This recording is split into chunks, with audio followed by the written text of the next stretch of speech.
A very good morning to all of you. We started with a discussion on introducing South Asian cultural studies,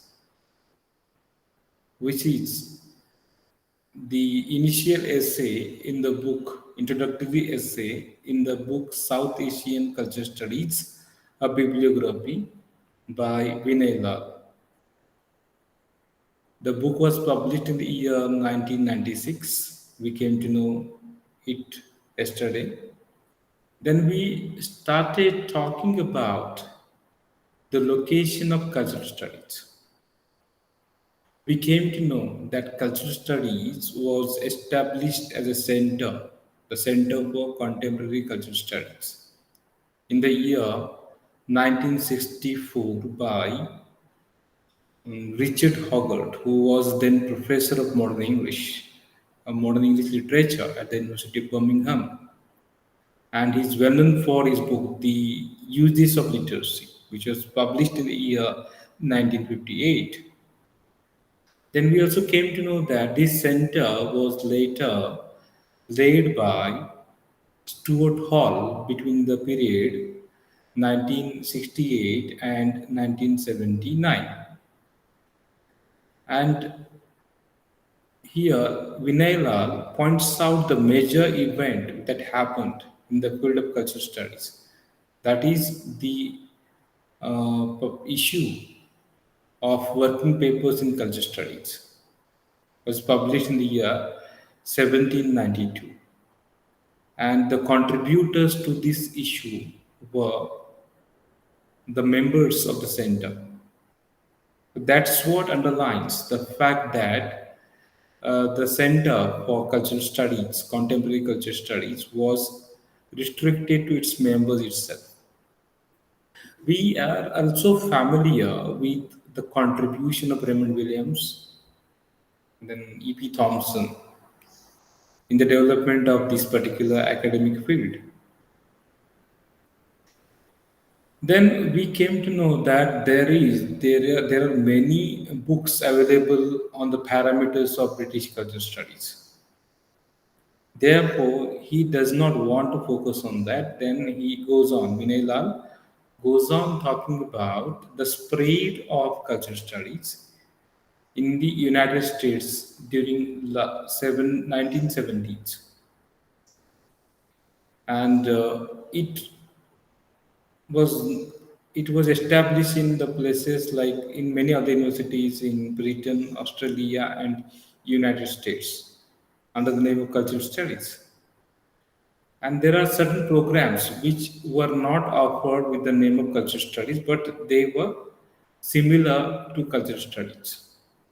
So he refers to the courses like History of Consciousness program at the University of California, Santa Cruz, and then the Center for 20th Century Studies at the University of Wisconsin, Milwaukee.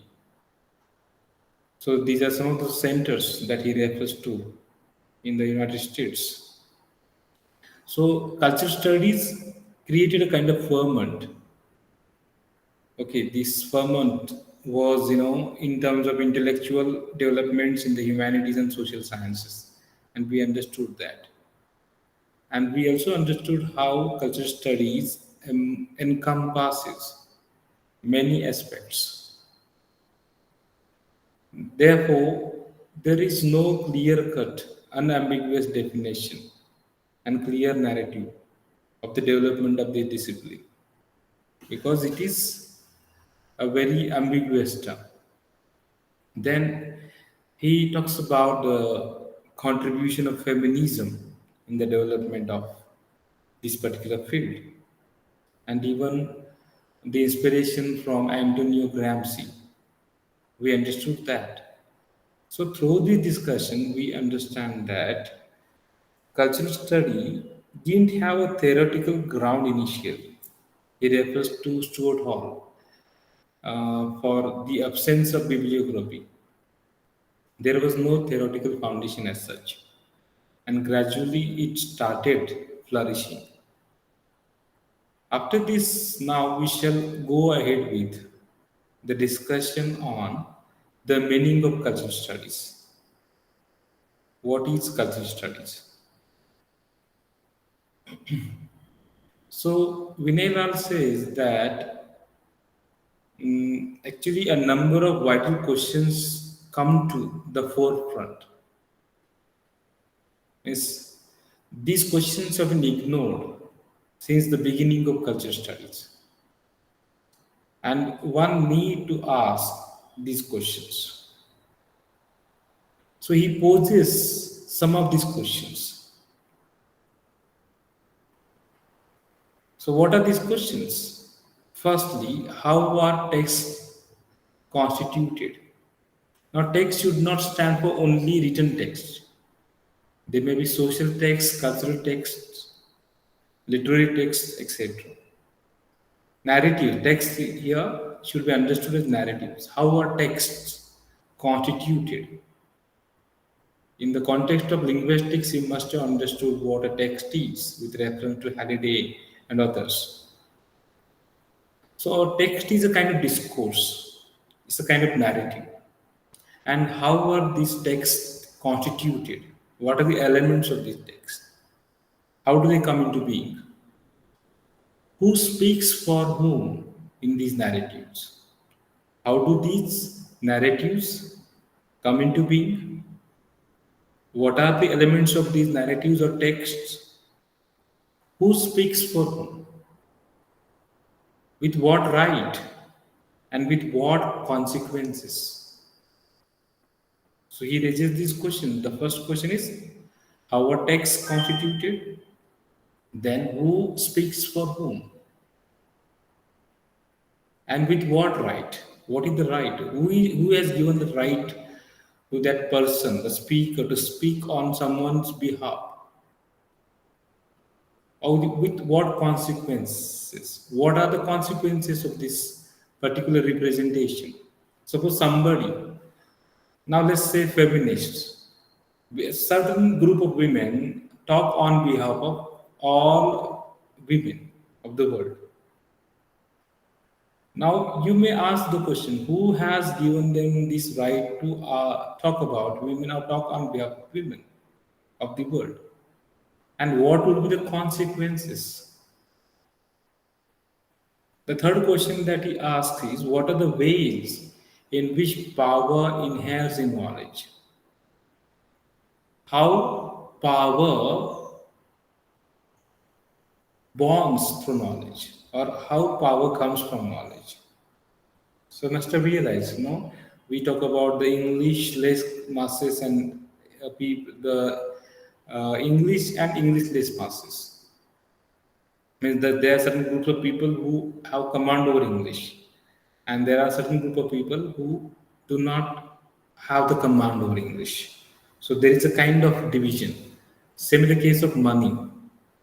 In terms of economic condition, we have haves and have-nots, and certain people talk about haves and certain people talk about have-nots. Now, who gives rights to talk about these people? Right to those people to talk about someone. Then, how power is reflected through knowledge.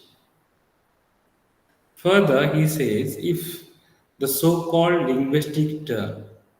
Now you must have learned linguistic turn in your pragmatics, turn taking, etc.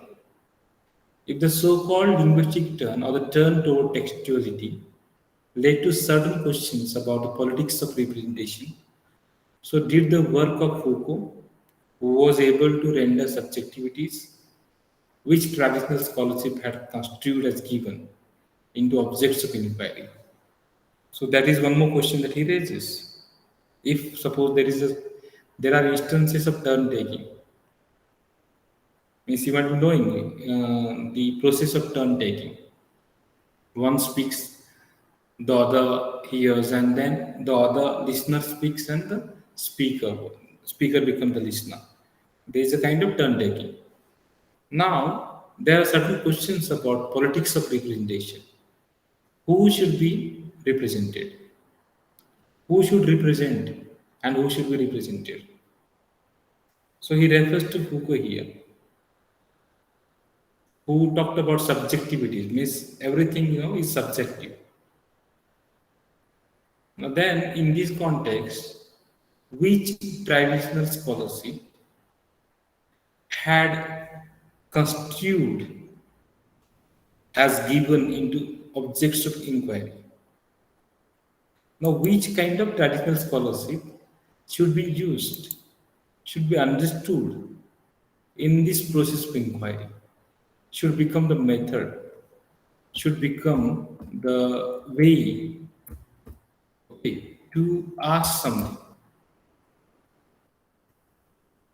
That's what he says. How means which method should be used to interpret the things in this process of inquiry. Further, he asked the question. Now, the way he asked the first question, how are texts constituted? How are subjects constituted? And how are others deprived of agency?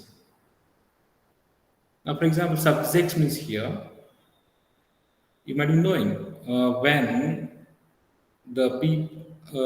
Marxist thinker talks about the working class.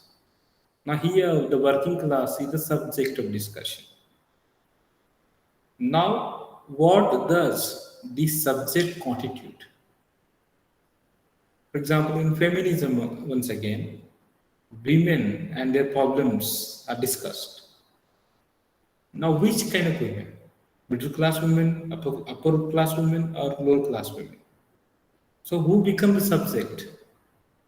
And when you talk about someone, somebody else becomes others. For example, you talk about majority or minority. By talking about minority, the majority becomes others, or the minority becomes others. How are these others become or deprived of agency, the rights, the authority? Means they are deprived of certain things. Then he asks about one more question. What are the exclusionary practices of the state and dominant groups? You might be knowing that certain dominant groups decide the policies of the government. Now, what are these practices of the government and the dominant groups who control the government? How does one recuperate the voice of the other? First of all, somebody becomes the author. But how does one manages to talk about, represent the other? The other is the marginalized group with O capital. Okay? They are the subaltern people. They are marginalized in the name of caste, in the name of creed, in the name of their color, race, in the name of gender. So they become other. Now, how does one recuperate? Recuperate means to regain, to give voice to these people. So all these questions should be kept at the back of mind in understanding cultural studies. Cultural studies comes up with all these questions. So cultural studies recognizes the inescapable influence of colonialism. Apart from these all things, means apart from race, gender, ethnicity. Okay, these are the factors. Apart from that, even colonialism is one more aspect. The influence of colonialism is discussed in culture studies. So we have post-colonialism in that way. So it is not even certain that there is an adequate vocabulary to speak of the pre-colonial past. When we talk about the pre-colonial past, means before the colonies were established, we should not talk about colonies only in the context of modern colonies established by European nations. Colonization, yeah, has been, there on this particular, on this earth or in this universe for a long period of time, since ancient times. Somebody dominates and somebody is dominated. Somebody colonizes and somebody the colonized. Colonizers and colonized. Okay, these two groups have been there. So it understands, and we do not talk about the pre-colonial past as such. So in this context, the epistemological transformation of indigenous spaces. Epistemological means philosophical transformation of indigenous subjects that was caused by the colonizers has to be understood. How the people were colonized. This is a kind of transformation. For example, Indians, when Britishers came to India, they started uh, their own policies, their own administrative policies, their own laws, etc. And that brought a kind of change in the indigenous spaces.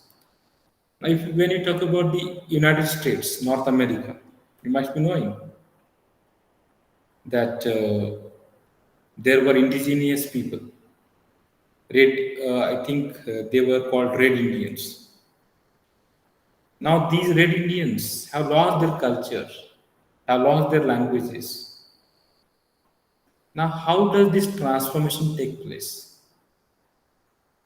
Because of the colonizers. The detailed information is available in Michel and Carter. These are the books that you can refer to understand this epistemological transformation of the indigenous people. So, all these questions are keenly debated in cultural studies. So, if the power of colonialism is construed as totalizing, then there is the space for resistance as well. Okay, the power of colonialism is construed, understood, interpreted as a kind of totalizing. Then there is no space for resistance. Where is the space for resistance? That's what he says. So he refers to one body of work. There are different bodies. One body of work suggests the importance of notions of hybridity. Okay.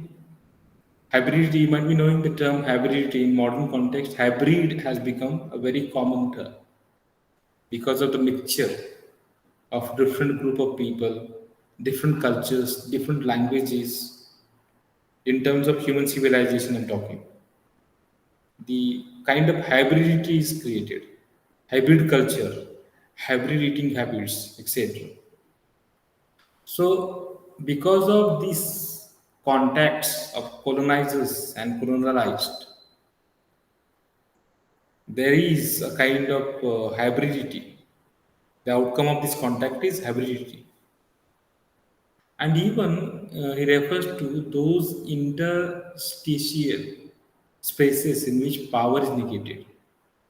There are certain states, which are called interstitial. Now, what does he mean by interstitial? Interstate, we can say, forming or occupying between things, between things that are normally closely spaced. That is called interspatial. Statial means between two different things. There is, for example, this particular term is used in medicine.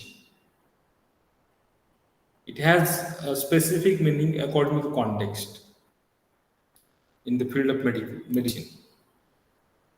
So we can say, we can understand it as situated within, but not restricted to. That is what. So in hybridity, such kind of things happen. So he refers to such kind of hybridity, which is a kind of interstitial, in which the power is negated. The power of one group is negated. Sometimes it is negotiated,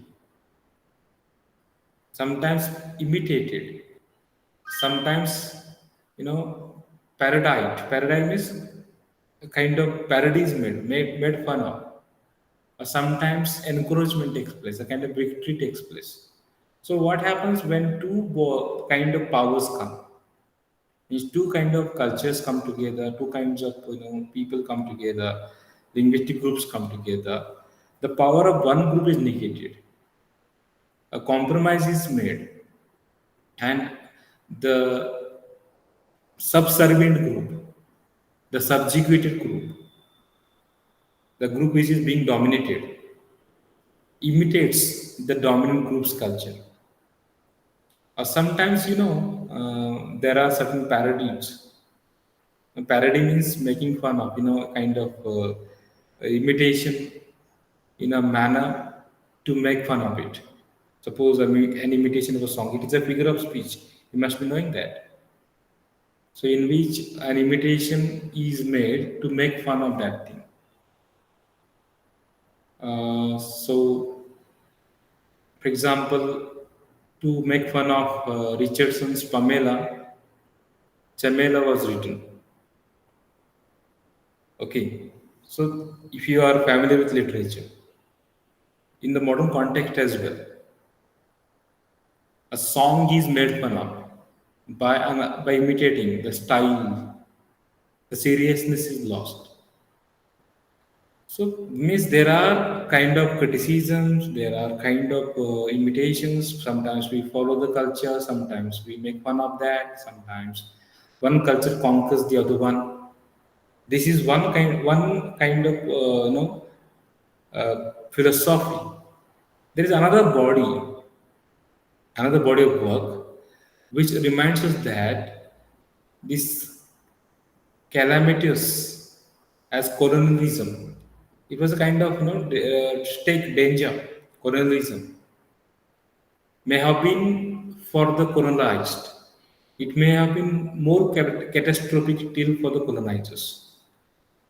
One way of thinking is that colonization had all kind of negative impacts on the colonized nation, colonized people. For example, India was colonized by the Britishers, and Britishers were the colonizers. So that is a perspective. Means Indian culture was lost. Indian we people lost their power. They had to compromise. They had to imitate the British culture, Western culture. So all these things, it was conquered. We were conquered. Our culture was conquered. Our languages were conquered. That is one perspective. And another perspective states that there can be the negative consequences on the colonizers as well. It can be catastrophic, negative for the colonizers. So these are different perspectives. For example, Britishers had to face many problems. Therefore, they left India in 1947. We think that it is because of the fight from the freedom fighters. They may have different perspective. So when we talk about the post-colonial world means after uh, the colonies were established and whatever happened, there are two different meaning of post-colonialism. Just studied last year in the last semester. Post-colonialism may refer to the situation after uh, colonization took place. Or there is one body of thinking in which post-colonial is a period after these colonies were freed by the colonizers. So these are two different perceptions. So in this post-colonial world of shifting boundaries got shifted. They didn't remain consistent. Means what happened exactly? The national boundaries were shifted, cultural boundaries were shifted. Yes, everything got mixed up, we can say. Migration took place, moving commodities. The things were taken from one place to another place. The infusion of capital, capital means investments took place. The transnational culture, the culture went beyond. Means we used to talk about national culture. Now we have started talking about international culture, world culture, the culture which is beyond some national boundaries. So in this scenario, the question arises: how is one to conceptualize identity? I had, I think, recited a poem in the last semester. Going by my passport, they call me Indian abroad. In my own land, I don't know who I am. So there is a problem with identity. Then I mentioned that beyond the Vindhyas, I am a Saudi or moreover a Madrasi. In Madras, I am a Malayali. Now, this is the concept because of the shifting boundaries, moving commodities, because of the transnational culture, means we have the problem with the identity itself. So, into these debates, he has raised all these questions. What Vinay feels is that feminists have injected a number of other concerns. When we are talking about race, we are talking about what we call class, we're talking about creed. In that context, feminists have come up with gender as a major concern. So here, feminists now ask questions related to gender in the context of text or discourses or narratives. How are discourses gendered? If one speaks of a woman, it is at the risk of essentializing. Means you attribute essential qualities to women. Women, when suppose if you remember semantics, we try to define women as plus adult, plus human, minus male or plus female. So this is a kind of essentializing. Means women should be like this or like that. Means we try to attribute essential qualities. So this risk is always there. And if one does not attribute essential qualities, then how can the discourses of feminism become epistemologically and politically empowering? That is one more question that he raises. Somewhere we have to essentialize. And if we do not, these discourses of feminism will not be epistemologically and politically powerful. Epistemologically means philosophically. It's a branch of, means actually epistemology stands for philosophy of intellectual intelligence, we can say, of mankind, what we call the study of human knowledge. So in pursuance of these queries, it means when you try to seek answers to these questions, many others, questions of race, gender, class, identity, and colonialism, have of late assumed an altogether unprecedented importance. So, because of this, while seeking answers to these questions, all these issues, all these aspects have got vital importance. They become very important. And all these aspects constitute what we call cultural studies. So, cultural studies deals with the questions of race, gender, class, identity, and colonialism, etc. So, this is what we understand by cultural studies. So, in any body of knowledge, let it be humanities, social sciences, philosophy, etc. Something there is something that is taken for granted. And in this context, cultural studies has sought to integrate all these taken for granted aspects. We assume something, and cultural studies, deals with this taken for granted. It questions this assumption itself. So the issue in cultural study is not only about otherness. It does not talk only about otherness. Now we talk about ours and others. Now what makes us think that something is ours and something is others? For example, I give an example of the poem. Going by passport, they call me Indian abroad. So nationalism makes the outsiders to think that I am an other outside. And then in my own land again, my region, in terms of region, in terms of my religion, my language, my caste. So all these factors means we say somebody is outsider in terms of caste as well. तो अपला नहीं है. Some in terms of a religion, no. तो आपला नहीं है तो परका है. Now what makes this? Now in Marathi we use the term parka. Somebody is parka, the otherness. So cultural study does not simply try to deal with this issue of otherness, but also about the place of discursive formation in the constitution of ideology. Now, discursive here stands for consistent, not actually constant as such. Okay, it is a step by step. You can say it is in always in process. It is not stable. Or here we can say digressing every now and then from subject to subject. It is not stable as such.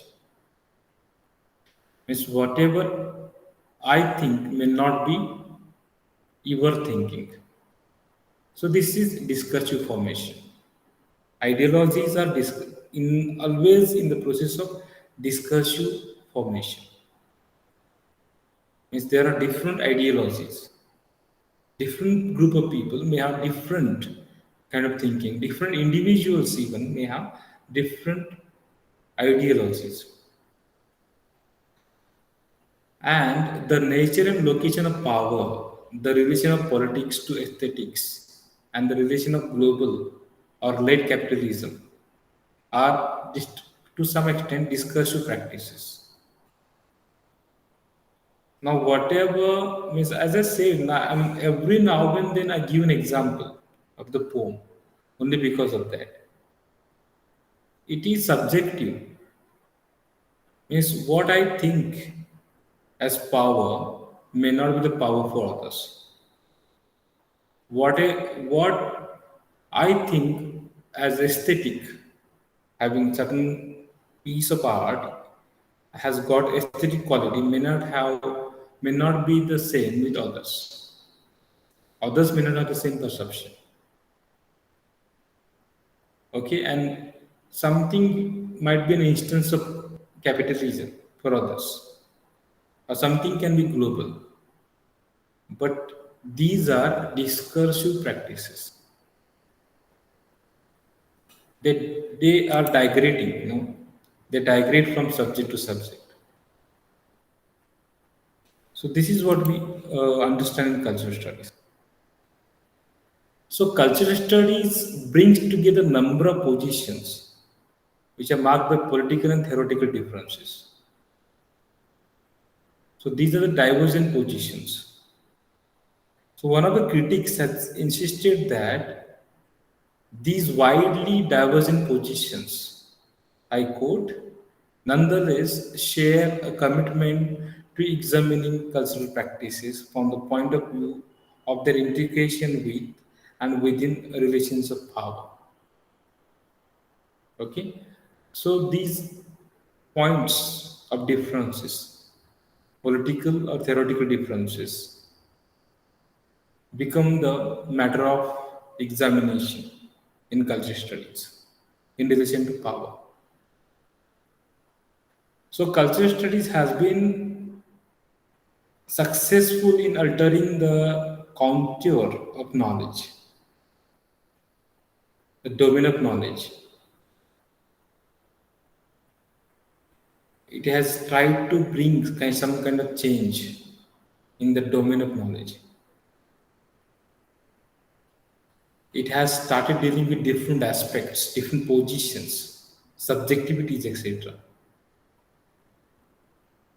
So it is just as certain that we have scarcely developed forms of politics that will alter the political landscape. So we came to know in a discussion that cultural studies was considered to be a kind of political activity initially, but anyhow it has managed to come out of that particular perception. This is how we understand the meaning of cultural studies, how it deals with different aspects, different domains in the context of race, gender, class, identity, and colonialism, etc. It talks about capitalism, it talks about power, it talks about politics. So all these aspects with in cultural studies. And in the end of this discussion, he refers to South Asian studies. Means he tries to establish the way South Asian studies have got affected by Anglo-American perspectives and conflicts. Cultural studies is a kind of reconfiguration of knowledge, he says. And if we think like that, he raises a question. Has South Asian cultural studies has been similarly affected the way cultural studies was received in the Anglo-American scenario and the knowledge domain got affected? Is it the case with South Asian studies? And this question made him to write this bibliography. Whether the same parameters are applicable to the South Asian context. So this question made Vinay Lal to come up with this particular bibliography. Look, you must have realized you can get an idea about your project introduction here. He talks about the general things and then he comes to the particular. He talks about the business problem and then he says, this is what made me to think about this particular topic. When you write a research project, when you write your proposal for your PhD, your synopsis, we call it, your proposal, synopsis is the last part. But when you write a research proposal, then time you should try to come up with this discussion on the origin of the research. First of all, what a research problem is and how this problem originated in your mind. So, after discussing all these things, he comes to South Asian studies. So, he points to certain things in this context. The emergence of studies, cultural studies in India, Britain, and the US, a powerful Indian voices of feminism.